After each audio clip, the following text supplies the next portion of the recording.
इसके अलावा सदर जमहूरिया रामनाथ कोविंद का कहना है कि शुमाल मशरिकी रियासतों और जम्मू कश्मीर पर हुकूमत खास तवज्जो दे रही है। लद्दाख में भी बुनियादी सहूलत फराहम कराने की कोशिश की जा रही है।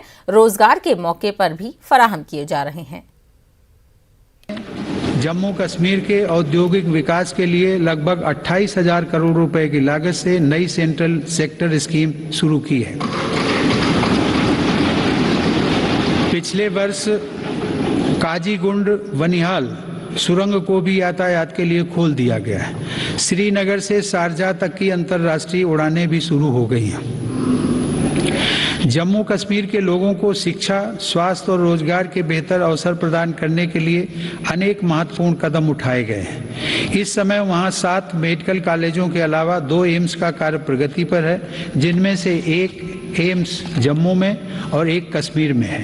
IIT जम्मू और IIM जम्मू का निर्माण कार्य भी तेजी से चल रहा है। रेल और हवाई कनेक्टिविटी जैसी सुविधाओं का सपना पूर्वोत्तर के लोगों के लिए अब साकार हो रहा है।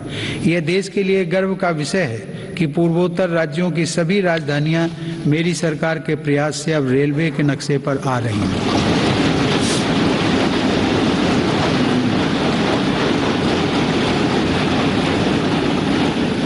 ईटानगर के होलोंगी में एक नए एयरपोर्ट की स्थापना की जा रही है।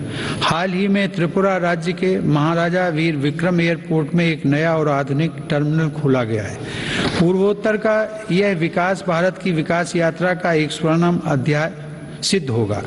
कुछ दिन पहले ही 21 जनवरी को मेघालय, मणिपुर और त्रिपुरा की स्थापना के 50 साल पूरे हुए हैं। आज़ादी के 75 साल पूरे होने के साथ इन राज्यों की यात्रा भी हमें विकास के नए संकल्पों के लिए प्रेरित कर रही है।